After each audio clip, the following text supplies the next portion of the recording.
Neville Goddard, April 12, 1968. The Great Mystery.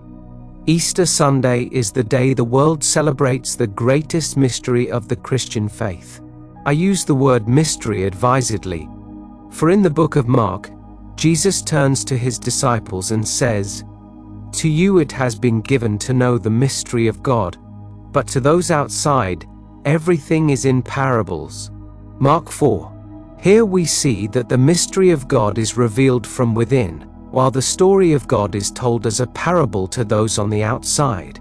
A parable is a story told as though it were true, leaving the one who hears it to discover its fictitious character and learn its lesson. On Good Friday, possibly hundreds of millions of people will attend the 3-hour service. An equal number, and maybe even a greater number, will go to Easter service on Sunday, not knowing they are worshipping a parable which must be experienced from within to be known. Paul said, "Great indeed is the mystery of our religion. This is not something to be kept as a secret, but is mysterious in character. Its mystery is not easily accepted." We are told in the book of John that many followers could not accept his words. They left never to walk with him again. John 6. The Christian world celebrates Good Friday as the day Jesus died. Yet Scripture tells us this is not true. In the book of Galatians, Paul states, "I have been crucified with Christ. Nevertheless, it is not I who live, but Christ who lives in me. And the life I now live in the flesh, I live by the faith in the Son of God, who loved me and gave himself for me." Galatians 2. You could hang on the cross forever and not experience the death of the Son of God. Matthew, Mark, and Luke record his death as taking place when he cried again with a loud voice and yielded his spirit. And behold, the curtain of the temple was torn in two from top to bottom. The earth shook, and all the rocks were split. Matthew 27, Mark 15, Luke 23. There are two sides to the coin of the Easter celebration: the yielding of the Spirit and the severance of the body of God. I have been crucified with Christ, nevertheless I live, yet not I but Christ who is within me. And the life I now live in the flesh, I live by the faith of the Son of God who loved me and gave himself for me. God gives himself to you the moment the curtain is torn. Spirit fell from unity into diversity, into a world of generation and death. But when your spiritual body is split in two, Spirit takes your individuality with him and once more ascends into unity and regeneration. This is the true story of Good Friday. The world, however, will not believe it. Looking on the outside, they hear the parable and believe it is a fact. Now, as the disciples entered the tomb, a young man sitting at the right said, "You seek Jesus who was crucified. He has risen and is no longer here. See the place where they laid him." This statement discloses the fact that Jesus has risen, as well as the place of the resurrection. But no effort is made to describe how he rose or when it happened. In these two statements we find a fantastic mystery, which I hope to unfold for you from experience. But first, I want to explain what I mean by calling those into my circle and teaching them from within. This week I received 2 letters. In the first letter, the lady dreamed she was summoned to me to discover others were there. Calling her and 2 others to me, I said, "I must die." They were so delighted with the news, and as she turned to tell the others, she awoke. The following night, one of the friends in her dream found herself with 2 others, being taught a new language by me and making an effort to understand and learn from me. She awoke, wrote it down, and returned to sleep, to discover that now the 3 were linked together as they attempted to speak the language. I was standing off to one side helping whenever they needed it. Again she awoke and recorded the dream, and again she closed her eyes, re-entered the dream, to discover that now the 3 of them were one. I stood before them, called them forward and said, "I must die to the flesh in order to live in you. From now on you will find me within."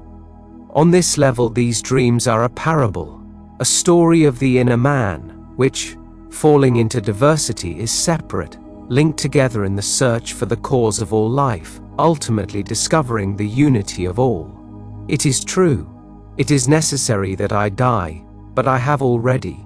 On the 8th day of April 1960, I died to all generation. My creative powers have now turned into regeneration, and now, night after night, I beget on the higher level. It is said that as he cried the loudest, he yielded his spirit, and the curtain of the temple was torn from top to bottom. The rocks were split, and the earth shook. This is true. When my spiritual body was split, I felt every little vertebra of my spine separate. Then, like a serpent, I moved up into the Holy of Holies. This is how your creative power, called the Son of Man, is lifted up. In his 12th chapter, John tells us, "When I am lifted up from the earth, I draw all men to me." The evangelist who is telling the story added this remark. He said this to show by what means he would die. This is not true. He said this to disclose the kind of death that would be his. Only by yielding the spirit can you die and ascend into a new being. You must draw yourself into yourself, otherwise you will hang on the cross forever. Everyone is hanging on the cross, manifesting the flesh.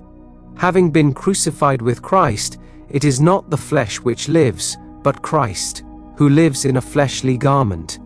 The life you now live in the flesh you live by faith in the Son of God, who loved you and gave himself for you. I remember the moment I cried out, splitting the curtain, and finding myself part of that pool of golden liquid light at the base of my spine. Then I moved up into the Holy of Holies. One man fell into diversity. Now asleep, he sees millions of others and does not realize they are himself pushed out. The lady saw 3 others, separate and individualized, then linked together, and finally one. Well, multiply 3 a million times and you will see multitudes all separate. Then the linking, the meshing, the weaving of one thought into another, and finally the unity of all. These marvelous experiences did not take place on this level, and if you try to interpret them as something that will happen here, you go amiss. When you meet me at night, it is because you have conjured me out of the depths of your own being. I am always with you, but not on this level. I died in 1960, and from that day on, I have revealed the secrets of God from within. We are all on this cross, but we have not died, for only God dies. It is God who is speaking in William Blake's beautiful statement, "Unless I die, thou canst not live. But if I die, I shall arise again, and thou with me. Would thou love one who never died for thee? Or ever die for one who had not died for thee? And if God dieth not for man and gives himself eternally for man, man could not exist. So God dies, and everyone who is raised becomes one with him. You know me as a person, but I am one with God, so in that sense I died. I have to die to the flesh in order to lie in you. From now on you will find me within, not without." The parable the Christian world will celebrate on Easter Sunday belongs to this level, but its meaning is within. Walking with you on the outside, I eat and drink, and do all the normal things of life here. If you ask anything of me, I will do it for you. But when you meet me in the depth of your own being, I will be teaching the Spirit. Good Friday and Easter are 2 great mysteries. Good Friday comes first in the parable, but Scripture tells us that the first is last, and the last is first. This is true, for the resurrection, which we celebrate on Sunday, is the first of the great events. In fact, 2 events take place that very moment: the awakening within and the departure of your spiritual body from the tomb. In a moment, in the twinkle of an eye, at the last trumpet, all will be changed into the imperishable one. This is the great eschatological trumpet of the 27th chapter of Isaiah. When this great trumpet sounds, all those who entered the land of Egypt will be called back to worship in Jerusalem. The word trumpet means reverberation. there is a peculiar reverberation that takes place. You feel as though every bone in your skull is breaking, but instead you awaken within yourself, come out to leave your tomb empty. That is your spiritual birth. The Easter story begins with the resurrection. God is buried in you, and this is the story of his seed. Unless a seed falls into the earth and dies, it remains alone, but if it dies, it brings forth much.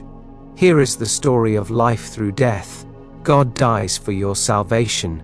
His death is your redemption. He was with you from the beginning, experiencing all of your pain and joy. But when he gives up this world, the curtain is split, and as he is lifted up, he takes himself, now individualized, with him. That is your ascension. Now the resurrection is not the ascension. Your resurrection and birth from above come first. This is followed by the ascension 9 months later. To the Christian world, this is only a parable, for they have not stirred themselves to question it. And not everyone who hears the truth will believe it, because they have not been called to hear it. And that goes from the Pope down. No matter what name man calls himself, or what robes he clothes himself in, he is sound asleep.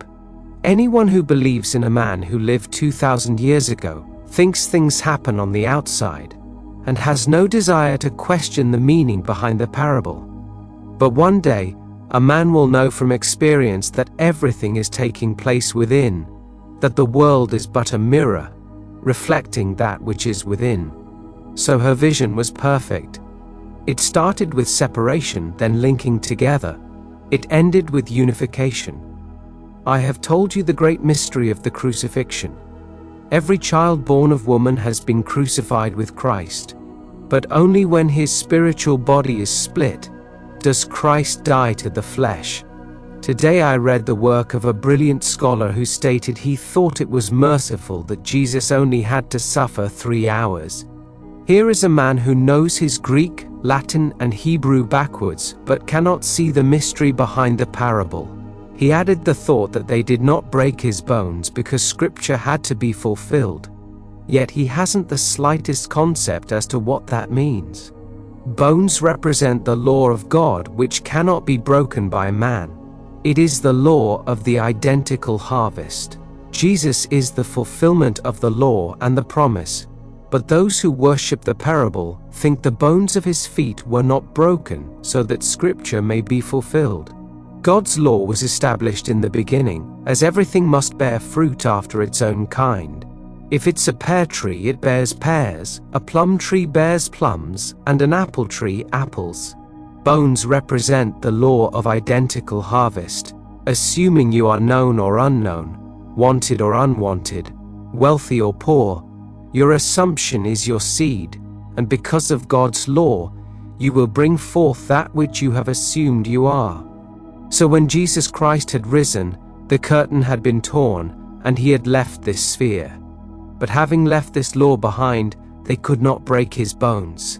A great scholar sees everything on the outside, and therefore speaks of a parable. But you have been given to know the mystery of the kingdom of heaven.